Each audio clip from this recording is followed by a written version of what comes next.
તો પાટણના રાધનપુરમાં જોખમી રીતે જીતની ઉજવણી કરાઈ છે। ભાજપના સમર્થકો અને ઉમેદવારોએ જેસીબીના પાવડામાં તો ક્યાંક કારમાં જોખમી રીતે સવારી કરી છે અને વિજય સરઘસ કાઢ્યું છે। આપ જોઈ શકો છો, આમાં જો એકાદ બે વ્યક્તિ નીચે પડ્યા, માથું પટકાયું તો શું થશે?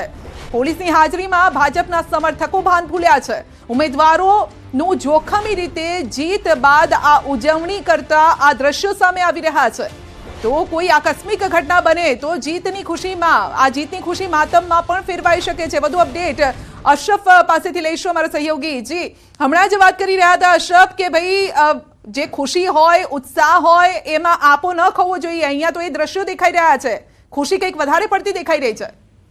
બિલકુલ સંધ્યા, ખુશી વધારે પડતી દેખાઈ રહી છે। એનું કારણ છે કે ક્યાંક રાધનપુરમાં સત્તા પરિવર્તન થયું છે, પરંતુ ક્યાંક સત્તા પરિવર્તનમાં જે રીતે ભાજપના ઉમેદવારો અને સમર્થકો જે જીતનો જશ્ન મનાવી રહ્યા છે તે જીતનો જશ્ન ક્યાંક માતમમાં ફેરવાઈ શકે છે। કારણ કે જે રીતે જીતનો જશ્ન મનાવી રહ્યો છે તે ક્યાંક જીસીબીના પાવડામાં તો ક્યાંક કારમાં ખુલ્લેઆમ જોખમી રીતે સવાર થઈ રહ્યા છે અને ટ્રાફિક પણ એટલી હદે છે કે કોઈ આકસ્મિક ઘટના પણ ઘટી શકે। બીજી બાજુ મહત્વનું છે કે પોલીસની પણ અહીંયા હાજરી છે, એટલે ચોક્કસ કહીએ કે જે રીતે વિજય સરઘસ તો કાઢવામાં આવી રહ્યો છે, પરંતુ વિજય સરઘસ ક્યાંક જોખમી રીતે નીકળી રહ્યો છે અને સાથે અન્ય લોકો પણ જે પસાર થઈ રહ્યા છે તેમના જીવ ક્યાંક તાળવે ચોટ્યા છે। કારણ કે જે રીતે જીસીબીના પાવડામાં ઉપર બેસીને વિજય સરઘસની ખુશી મનાવી રહી છે, ક્યાંક જીસીબીનો પાવડો ઉપર જો ખુલ્લો વીજ પોલનો વીજ વાયર નીકળી ગયો છે તેમાં અડી જાય તો ક્યાંક શોર્ટ સર્કિટની પણ ઘટના ઘટી શકે છે। તેમજ જો કોઈ હાથ લથડી જાય અથવા પાવડામાંથી ભોંય પડી જાય તો પણ ક્યાંક આકસ્મિક ઘટના ઘટી। બિલકુલ, આપનો આભાર અમારી સાથે જોડાવા બદલ। તો દ્વારકાની સલાયા નગરપાલિકામાં ભાજપને મોટો ઝટકો। સલાયા પાલિકામાં ભાજપનું ખાતું જ ન ખુલ્યું। 15 બેઠકો પર ભાજપ, 15 બેઠક પર કોંગ્રેસની જીત। અહીંયા વાત કરી રહ્યા છે 1 બેઠક પર આપ, 4 બેઠક પર બસપાની જીત થઈ છે।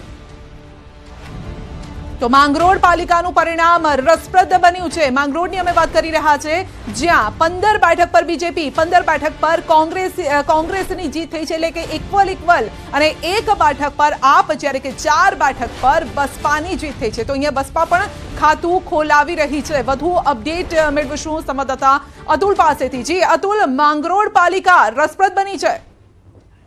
ચોક્કસથી સંજ્ઞા, દર વખતે આપણે જોવા જઈએ તો માંગરોળ નગરપાલિકાની જે ચૂંટણી હોય છે તે હંમેશા રસપ્રદ અને ચોંકાવનારી હોય છે।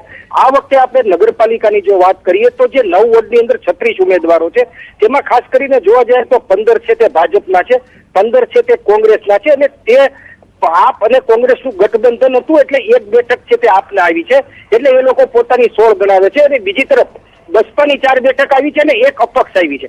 આમ જોવા જાય તો ભાજપ અને કોંગ્રેસની એક સરખી બેઠકો મળી છે। ત્યારે હવે જે આ જીતનો દાવા કરવા વાળા છે તે કોને શું કરશે તે જોવાનું રહ્યું। પણ અત્યારે એક વાત ચોક્કસ સામે છે કે સત્તા માટે થઈ અને બસપા છે તે નિર્ણાયક બની શકે છે। જી સંધ્યા। જી, ઓવરઓલ જૂનાગઢની વાત કરીએ તો આ વખતની ચૂંટણી ગઈ વખતની ચૂંટણી કરતા થોડીક અલગ રહી છે, તે પણ આપણે જોયું છે। આપનો આભાર અમારી સાથે જોડાવા બદલ।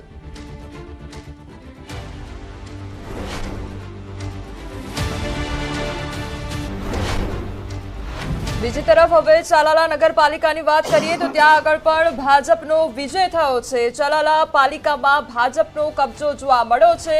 તો ચલાલામાં ભાજપની ભવ્ય જીત જોવા મળી રહી છે અને સલાયા પાલિકા વોર્ડ નંબર 7માં કોંગ્રેસની 4 બેઠક પર જીત થઈ છે, જ્યારે સલાયામાં આપના 13 અને કોંગ્રેસના 17 ઉમેદવાર વિજેતા થયા છે। કરજણ પાલિકા વોર્ડ 7માં આપની પેનલની જીત થઈ છે, આપની ભવ્ય જીત થઈ છે। સલાયા પાલિકા વોર્ડ નંબર 7ની વાત કરવામાં આવે, બીજી તરફ લાઠી પાલિકામાં ભાજપનો કબજો જોવા મળ્યો છે, ભાજપનો દબદબો જોવા મળી રહ્યો છે। લાઠીમાં 24 પૈકી 18 બેઠકો પર ભાજપની ભવ્ય જીત થઈ છે। લાઠી નગરપાલિકામાં કોંગ્રેસને માત્ર 5 બેઠક જ પ્રાપ્ત થઈ છે। લાઠી પાલિકામાં ભાજપનો દબદબો જોવા મળી રહ્યો છે અને માત્ર 5 બેઠક કોંગ્રેસના ફાળે ગઈ છે। લાઠી 24 પૈકી 18 બેઠક પર ભાજપની ભવ્ય જીત થઈ છે અને